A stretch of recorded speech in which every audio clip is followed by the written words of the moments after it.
Previously on MasterChef, the pressure test went into overtime with a battle royale in Las Vegas. This isn't just any Vegas restaurant.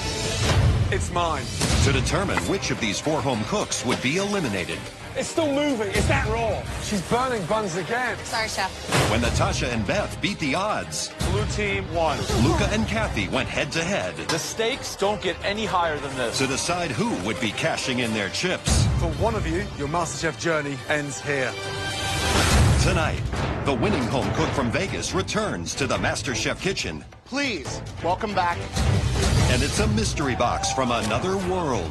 I have no idea what any of these ingredients are. This may be the most difficult mystery box in the history of MasterChef. The guest judge in the elimination test is an American food icon. Who also happens to be Mama. Joe's mother. Put that down. Tonight, one more home cook Thank you for nothing. sees their dream come to an end.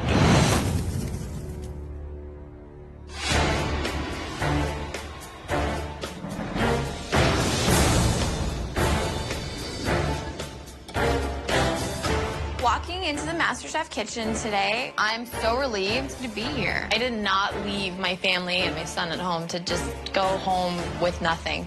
I want to be in the culinary world, and I'm fighting for it. Welcome back from Vegas, everyone.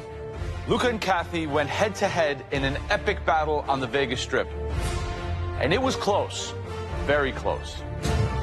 But we had to send somebody home. So in a moment, either Luca or Kathy will walk through those doors. Kathy and I instantly, we were like best buddies, and it's going to be really hard if she leaves. Please, welcome back.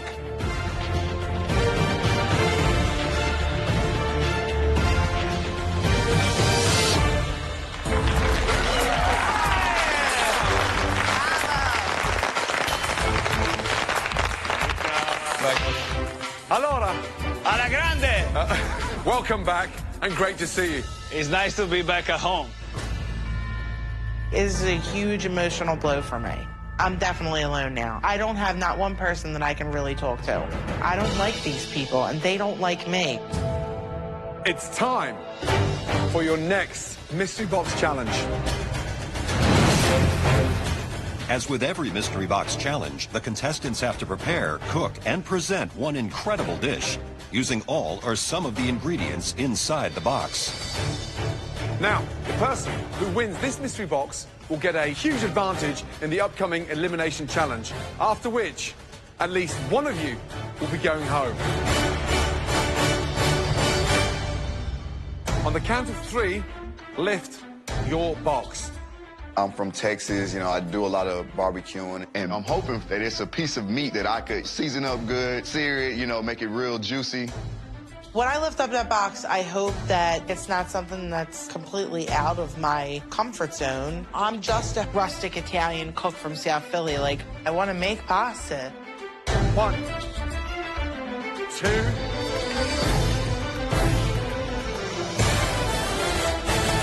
3, lift. Which language is that? Is this Russian? What is that?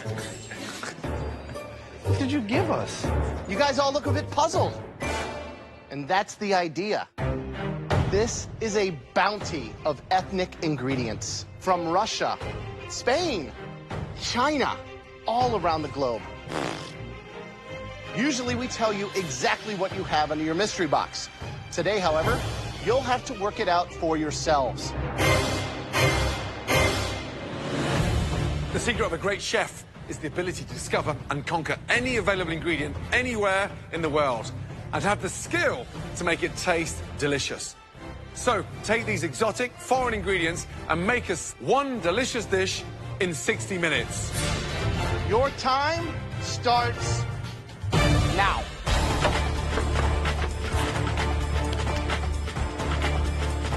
Creepy things? Go over here. My strategy is to open everything, try everything. I think I'm going to use a lot of the elements here because I want to show off that I'm not scared of these unknown ingredients. Oh, bad. They're so bad. Nope, not happening. So, first one, elk. Kind of like venison, Northern European.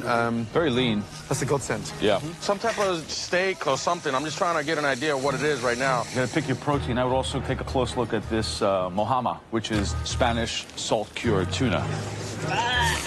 Here we have Okinawa sweet potato. So obviously from Japan. It's a nice purple color inside. It's kind of like a yam. It's super starchy. Very starchy. These are the cod's liver. Very popular in Russian patties. Look at that. And that is gross. That is the most disgusting thing I've ever seen in my life. Ugh. You smell that? Ugh.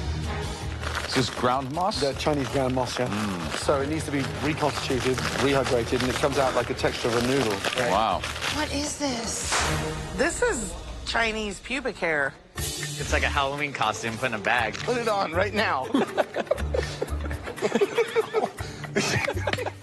Oh, my God. That's hair. That's a legitimate bag of hair. Well, you'd have to be really hungry to eat this. What would you make, Graham? I see a piece of protein right there. I'm going right after that. I'm doing elk, like pan-seared, sliced thin, cube up, roast off some of the Okinawan sweet potato. Seems like the obvious easy route, though, right? Absolutely, but I think if I can perfect that, I'm home free. 25 minutes gone. You've got 35 minutes to go. I've been on such a big stage playing in the NFL. I don't get nervous. When I'm cooking, I'm actually like calm and in my own zone. How you doing, boss? That's some good-looking meat on the grill. Do you know what it is? I have no idea, but I know it's gamey because it don't have a lot of fat in it. So Okay. Did you taste it? I pounded it out to try to make it thin. That's a good idea. That's smart. Yeah, and I got a puree. I know it tastes kind of like sweet potato, so I put a little cinnamon in there, a little cream. Good luck. Good luck. Thank you. Right, Jordan, Hey, Chef. what are you making? I'm gonna do kind of a stacked salad because all these flavors, there's some great bitter notes, there's some great sweet notes. I'm gonna mix in baby eels, I'm assuming. So you're quite comfortable. Yeah, I'm feeling all right. You've got 20 minutes to go. Alrighty, Good luck. thank you, Chef. Jimmy, what are you making? I'm trying to do maybe like a surf and turf type thing. What is that? It's some type of steak. It tastes delicious. I cooked it real quick. What's in the pan? What do you got going on? This is like some type of clams. This is like little baby eels or something. Okay. And I'm just see if I can make like a salad with this, and I'm hoping that the flavors come together. Good luck. Right, Lynn. So what have you gone for? I'm going to do kind of a taro root puree. A little sweet to a little bit of acidity for my tartare. Tartare. Yes. So how are you going to spice that tartare up? A little bit of lemon zest, some herbs, just kind Lemon of liven zest. it up, make sure it's bright. So I think lemon zest is the best way to go. Good luck. Thank you, Chef. So based on everything we've seen, who's your money on? Jordan is in his comfort zone, totally unfazed, can identify 95% of all those ingredients. Bimmy's been able to identify most of the resources and use that knowledge to construct a plate that I think will put him on top. I'm going straight for Eddie. I mean, he knows the meat. He's got it cooked. I think that that's going to be a yummy dish. 10, 9, 8, 7, 6, 5, 4, 3, 2, 1, and stop. Hands in the air.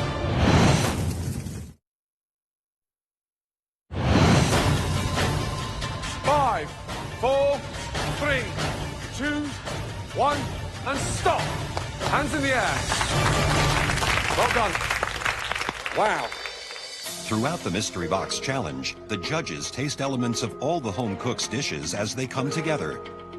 They now take one last look to choose the top 3 standouts, and the winner of this challenge will receive a major advantage in the next round.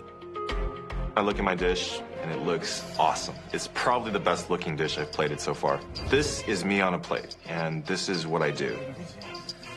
Great job. There were 3 stunning, outstanding dishes that were beautifully conceptualized. The first dish we want to bring forward, all the components were well seasoned, beautifully put together, and just the overall balance, absolutely spot on. That dish belongs to...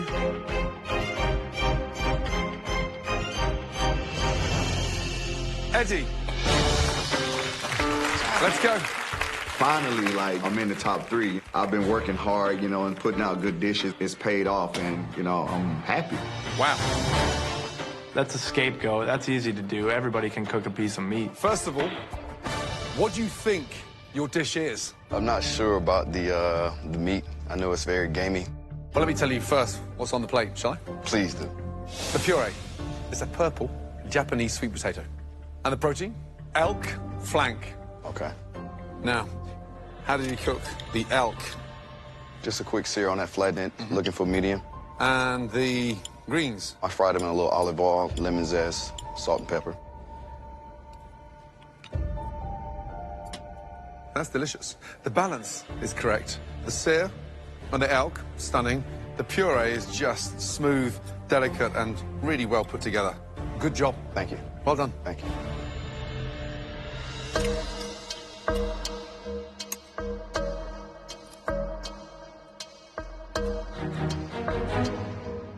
The smartest thing in that was that lemon. Exactly. I mean, to cut through, there's cinnamon, there's some acidity, so it's not just heavy puree. Exactly. It lightens it up.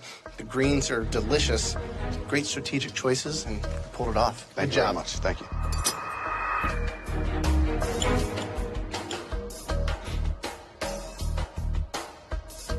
This dish may look simple, but it's actually very complex. Good job. Thank you very much. The second dish that we would like to examine further, it was extremely creative and beautifully presented. Step forward.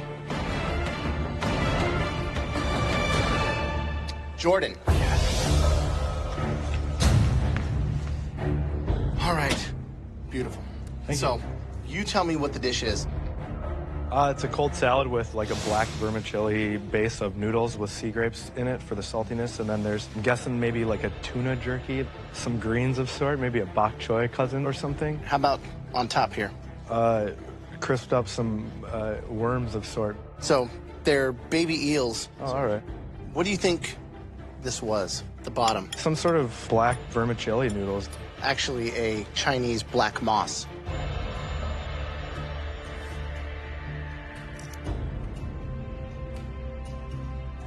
Tastes great, really smart, being able to utilize these things and put it together. Thank you. Good job. Thank you, chef.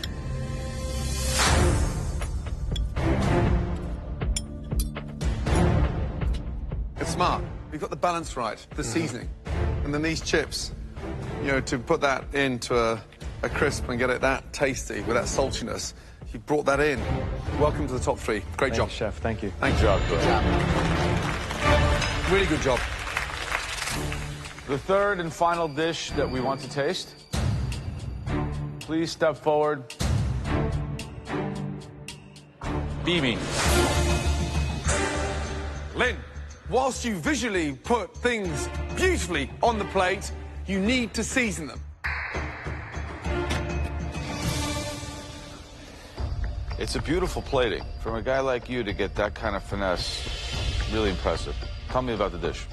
I was tasting everything, and I was trying to see what could work together. So when I seen steak, I seen the seafood, I started tasting that, and I could have ate that just by itself, because, you know, in Puerto Rico, we get the cans like that. We just eat them just like that. You know, surf and turf, courageous, beautiful plating.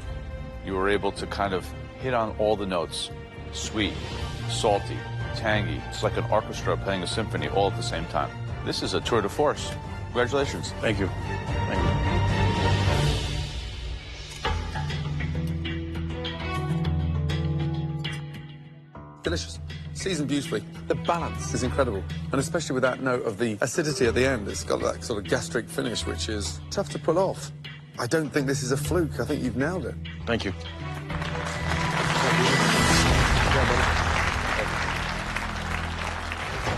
Gentlemen, 3 stunning dishes. There can only be one winner. The person that cooked the best dish tonight will gain a huge advantage. Unlike any other advantage we've given out in the history of this competition. Congratulations.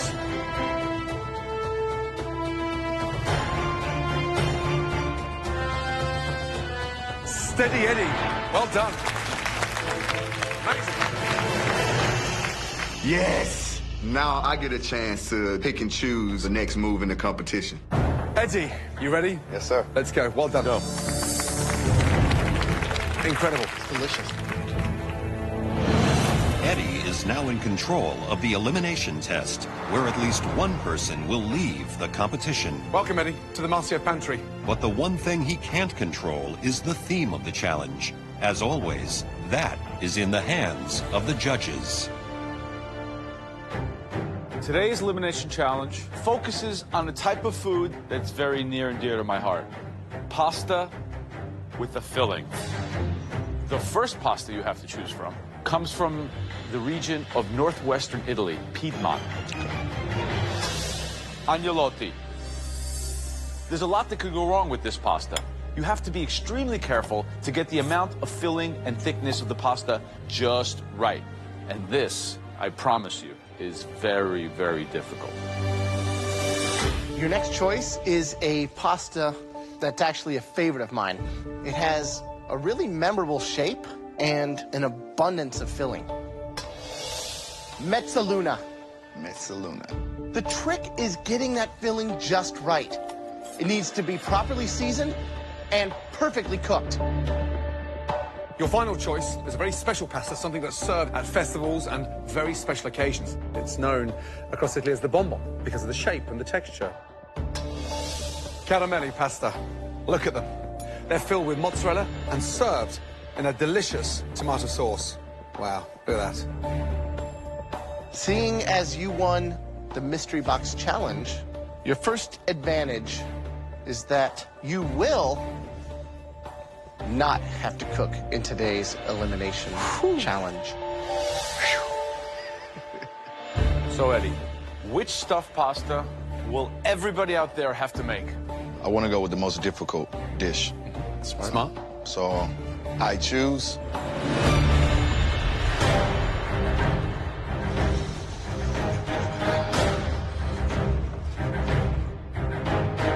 Because Eddie won this Mystery Box Challenge, he is safe from elimination. The theme of today's elimination challenge is stuffed or filled pasta. In the pantry, we gave Eddie 3 different kinds of stuffed pasta to choose from. Eddie chose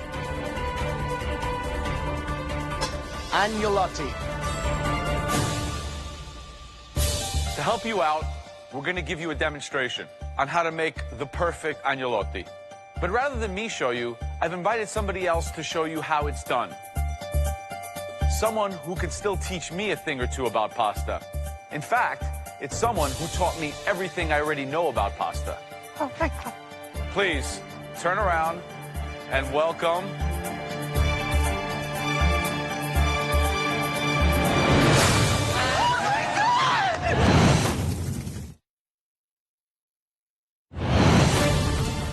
To help you out, we're going to give you a demonstration on how to make the perfect agnolotti. Please, turn around and welcome best-selling cookbook author and restaurateur, Mama. Oh my God!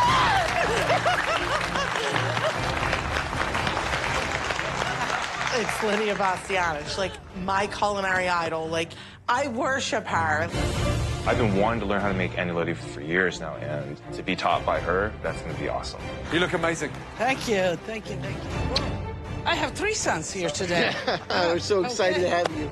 Everybody, this is Lydia Bastianich, one of the world's foremost experts on Italian food. Please, Thank you. put these on. All right, take a look.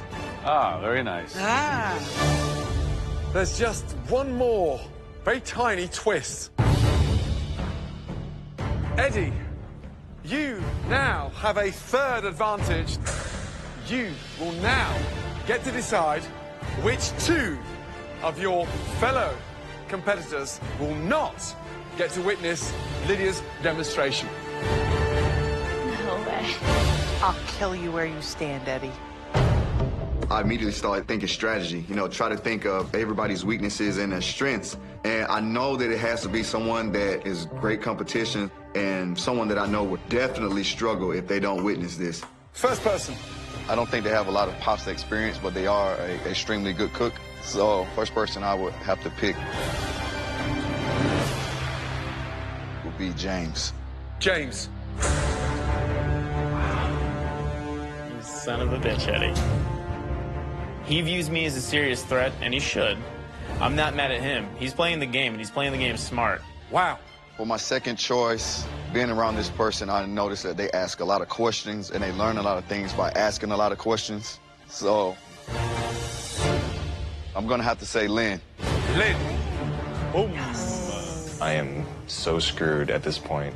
I've never made agnolotti, so if I don't get to learn now, it's not gonna happen.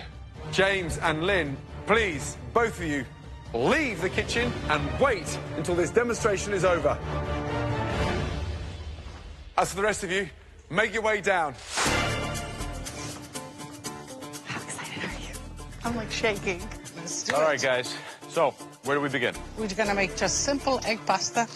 This is about a pound of flour. You make a well here. There's 4 whole eggs and 5 egg yolks. Put it in here, a little bit at a time. So the ratio of liquid is very important. You want the pasta to be smooth and buttery and soft.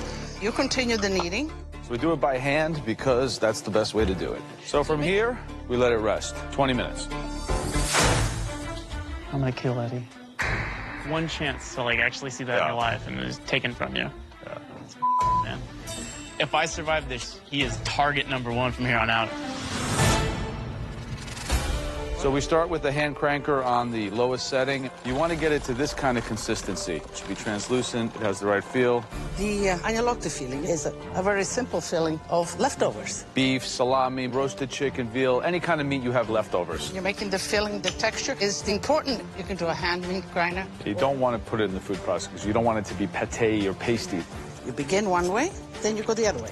So back and forth. And then right into the boiling water. Always put a lid on the pasta because it gets your boiling point right back up. You're making a grana sauce. We put it in here. You get a little bit of butter. Ready? And you grate a little cheese here. Well, put that down. No, I'm going to put the sauce. Just enough sauce all around. And then the last, some grano padano. Agnolotti, a traditional, simple dish, but is not so easy to execute.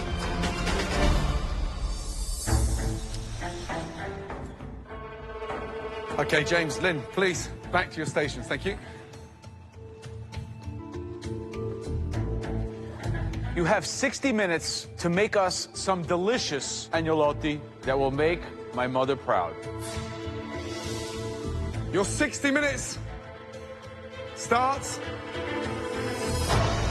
now. All right. Me and Lynn are both in that same boat as we're gonna make agnolotti, and we have no idea what it looks like traditionally. I want to put myself in this dish. I didn't grow up in Italy like I grew up in San Diego, where we eat enchiladas and California burritos. I want to use what she taught us at the demo. I don't want to copy it, so I'm thinking of the ingredients that I use at home. Bell peppers and jalapenos, and I want to put my own twist on the pasta dish that Joe's mom showed us how to make today. Let's go, guys.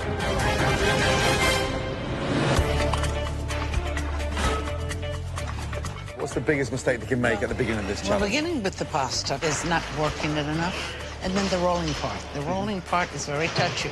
If it's very fine, then it breaks. Yeah. If it's too thick, then it gets too chewy. The success of this dish is a balance between the texture of the pasta, the amount of the fillings, and then the amount of the sauce on top.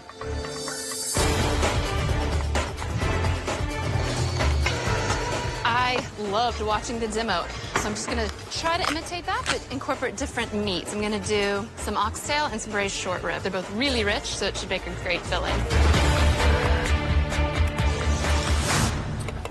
All right, Johnny, what's the plan? What do you got? I'm gonna try and make a smoked maple syrup Alfredo sauce. A what? Putting maple syrup in Italian food is like sacrilegious. You use a lot of maple syrup in Italian cuisine? It doesn't exist in Italian cuisine. In New England, it's actually very popular. Maple Alfredo is very popular where I'm from.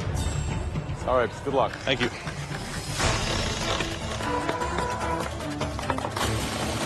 Lynn, what's the filling?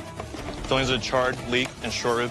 90% of the fillings inside an agnolotti are grinded. When you blend and blitz, it goes pasty, sort of like baby food, and you destroy the textures. Look down here. 1, 2, 3, 4, 5, 6, 7, 8 meat grinders, 1 blender, puree, and that's you. Are you going home tonight? All the flavors I know I can win this competition. But if I screw this up, I could be going home. And my heart is sinking to the floor, and I'm thinking, oh gosh.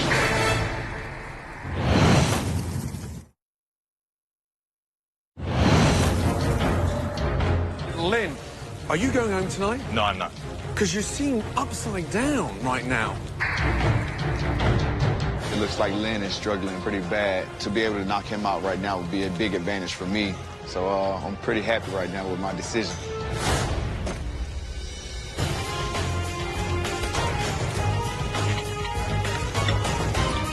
Howard. Joe, how you doing? You make a lot of pasta? I do not make a lot of pasta at all, actually. And, San Diego's not really known for their Italian foods. So what's the filling?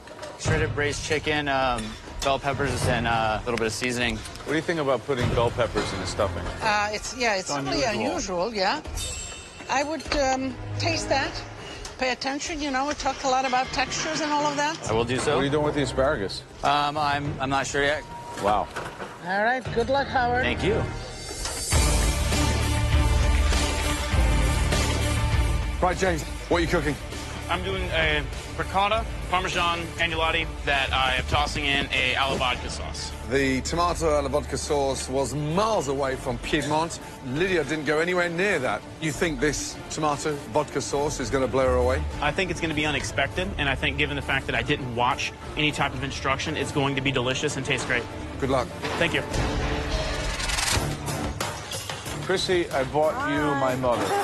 Your hero. Hi, Chrissy. How you doing? I would shake your hand, but I have flour. That's okay. If Jesus came down and stood next to Lydia, I'd be like, yo, what's up, dude? Lydia, how are you? Where are these agnolotti? They're right here. That is a Swiss chardon pancetta. It's good. It tastes very good. It really does. Thank you. There's just under 5 minutes to go. Your pasta should be hitting the water very soon if it's not in already.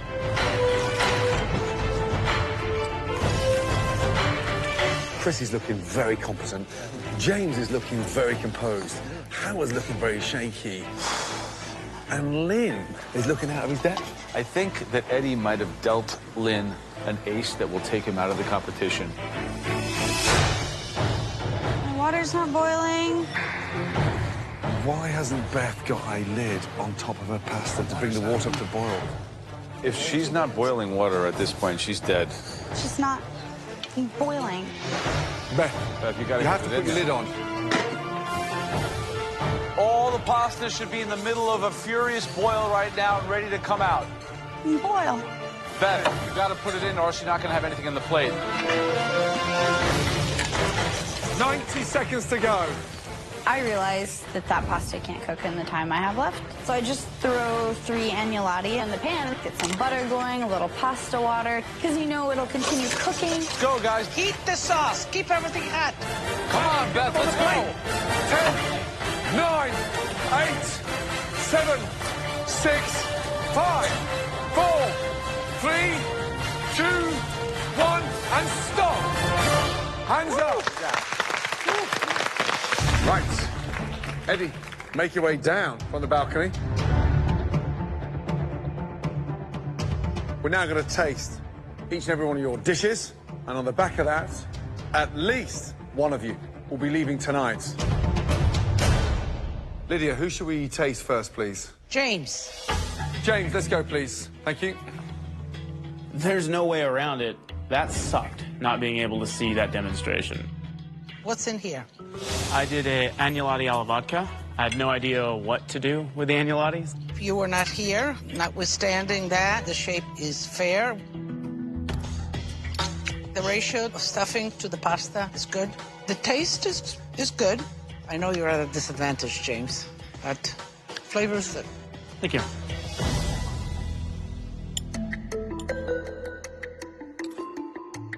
I think it's a good dish. I like the flavor of the sauce. The filling is really yummy. This tastes like you've made it a lot. Good job. Thank you. I don't think I'm going to be the top 1 or top 2 in this, but I'm not going home. Who would you like up next? Lynn. I look at my dish, and I think this could be it. This could be your ticket home. Right, I mean, first of all, you're up against it. A, you didn't see the demo, and B, you're using a blender to puree the mix. I saw that pureed cat food in that mixer, and it was like, first thing I looked at was Eddie on the balcony thinking, smart move, because you were out your depth. What's in there? It's a short rib and ricotta filling, and the sauce is a charred leek brown butter with a little bit of the braise. Under-seasoned again, and you've got a sort of awkward thickness to this pasta. You didn't see the demonstration, but it's laid out, one sheet, brought up and nipped together. You folded it and lifted it up because I've got a double layer of pasta, which makes it so inconsistent. I think Eddie played to his strengths in this one. He did.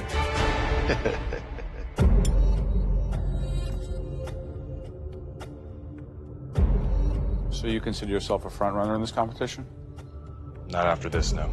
You know, sometimes an advantage puts someone in a trouble spot, but it's very rarely someone can use an advantage for such an accurate and precise strike at a very vulnerable target, as Eddie did with you today.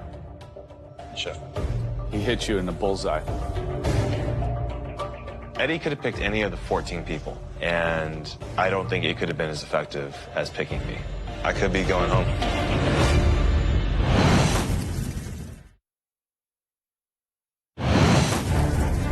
The judges are continuing to taste the dishes prepared by the home cooks in the stuffed pasta elimination test. Very rarely someone can use an advantage for such an accurate and precise strike. Eddie hit you in the bullseye. Lydia, whose dish would you like to taste next? Johnny. I know they're gonna give me a hard time for using maple syrup in Italian food, but I think they're gonna like it. It's a butternut squash and ricotta agnolotti with a smoked maple Alfredo sauce. So the butternut squash has its sweetness with ricotta, and then the sauce is with the maple. And Alfredo, it's a bechamel with Gran Padano cheese. Maple syrup is not Italian at all. We don't have it in Italy. We don't make it. I'm going to taste and see how they work together. In my mind, they don't work together.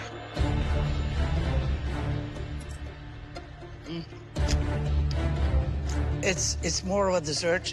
You know, maybe if you put some cinnamon on top of it and some granulated sugar, you can take it for dessert. As pasta, it just doesn't work. There's no harmony there. Jesse. I'm so sick of Jessie. Southern Belle, do no wrong, Little Miss Manners. I'm not impressed by her cooking. So the filling, what's inside there? Oxtail and short rib with just a little bit of the chicken filling. Here's the thing. I mean, the pasta's beautiful. The filling is seasoned stunningly. And I think there's a target on your back because everyone thinks you're in this competition because you look good. You're in this competition right now because you cook good. Never forget that. And again, that has proved it. Great job. Thank you so Good job. Let's go to Chrissy. I made a Swiss chard and pancetta stuffed agnolotti. The sauce here that you made? Just simple butter sauce, and I put a little veal reduction over it. I wanted to keep it simple because I went a little non-traditional with the filling. Good. Thank you. The ratio of filling to the dough is good. You get a nice mouthful of dough and just enough filling to kind of support it. And the simple sauce goes well with it. I've been watching you long enough. I should know. Have you? Yeah. All right, good. Well, continued success. Thank you. This is like the ultimate validation for me. Lydia, whose dish would you like to taste next, please? Beth. Beth, let's go. Thank you. I'm dreading having to present my dish because there are two scenarios, worst case and worser case. It's ricotta and herbs and watercress and goat cheese.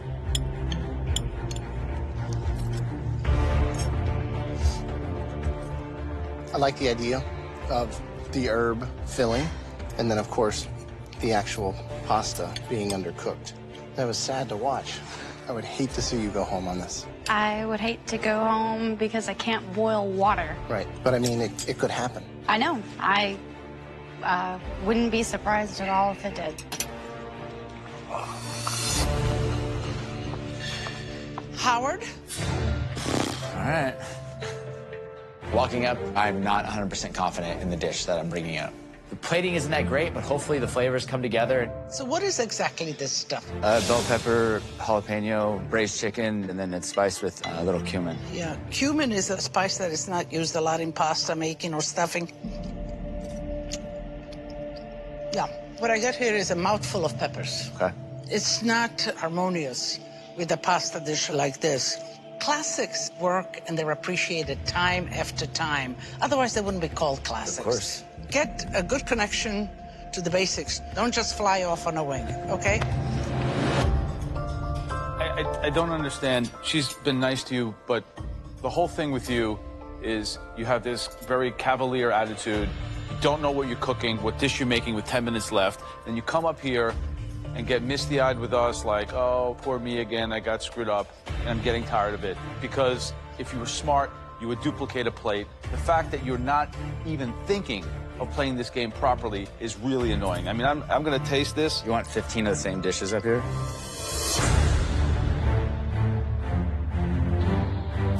If you're here putting your spin on everything you make because you want to show us how cutesy and intelligent and crafty you are, well, that's going to get you a one-way ticket back to wherever you came from. And then you could show your friends and the 6 people who told you were good how cute and smart you are when you're home cooking at dinner parties, while the rest of this group goes on and competes to become the next MasterChef.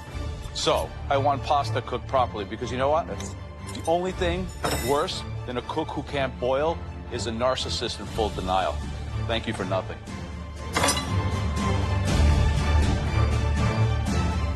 Ah, Joe's just...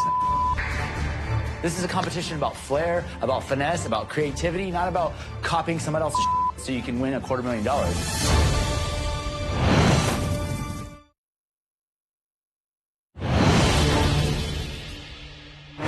If you're here putting your spin on everything you make because you want to show us how cutesy and intelligent and crafty you are, well, that's going to get you a one-way ticket back to wherever you came from. Because you know what? The only thing worse than a cook who can't boil is a narcissist in full denial. Thank you for nothing.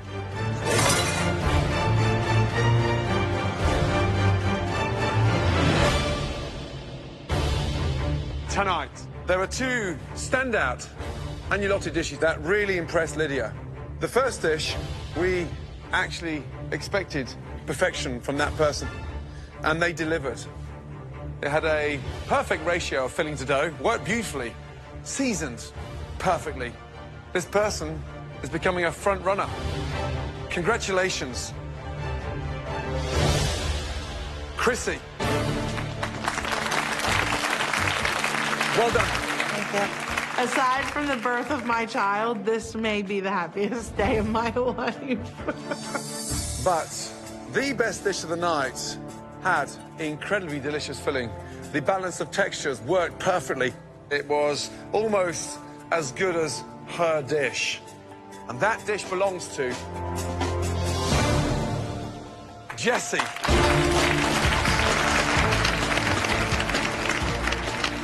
Chrissy and Jessie, you are now team captains in the up-and-coming challenge. I've been team captain twice. I've never been defeated as a team captain. This is awesome. What a great advantage. I'm a force to be reckoned with. So now the bad news.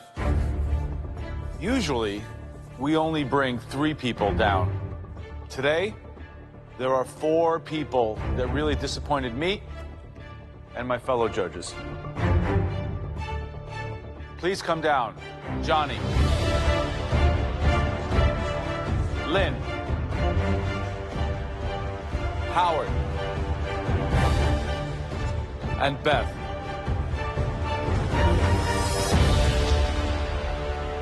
Johnny and Beth, please step forward. 2 dreadful dishes, underwhelming, badly thought out, and on the verge of an insult. On any other night in this competition, you both could be going home. But luckily for both of you, 2 other people were even worse. Both of you, back on your stations. If Howard stays and I go home, then I must have really screwed up my dish to make that happen. I'm like nervous and my hands are sweating. I love cooking. This is my passion. I'm just praying that I'm not going to be the one that goes home. Lynn, your dish was a total mess. The balance was incorrect. The texture was all wrong. The pasta was badly utilized. Quite frankly, your worst dish so far in this competition. Howard, you've got this ignorance that you wouldn't absorb the kind of magic this lady has spent nearly 6 decades creating. One of you has reached the end of the road. I would like that individual to leave this competition in a dignified manner by removing his apron, placing on his station, and leaving the MasterChef kitchen. That individual knows who he is. Do the honourable thing.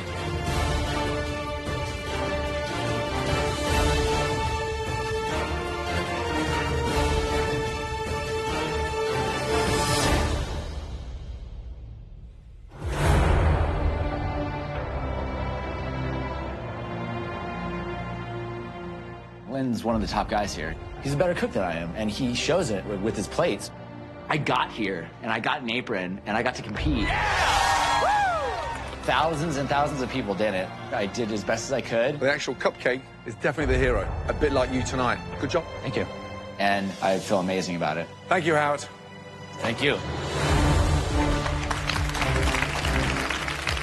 My dreams about being in the culinary world are even more alive than they were before I got here. I'm leaving a better cook for sure. Next time on MasterChef. Hollywood comes calling as the contestants cook for the cast and crew of Glee. Shut up! We welcome the amazing Jane Lynch. But will Jessie have to leave the competition early? Medic! Oh, jeez, you've cut into the nerve. Yeah, I'm about to hit the floor. Then it's a pressure test like no other. So I really don't care what they think. Hypocritical bitch. As one more MasterChef dream comes to an end. One potato, two potato.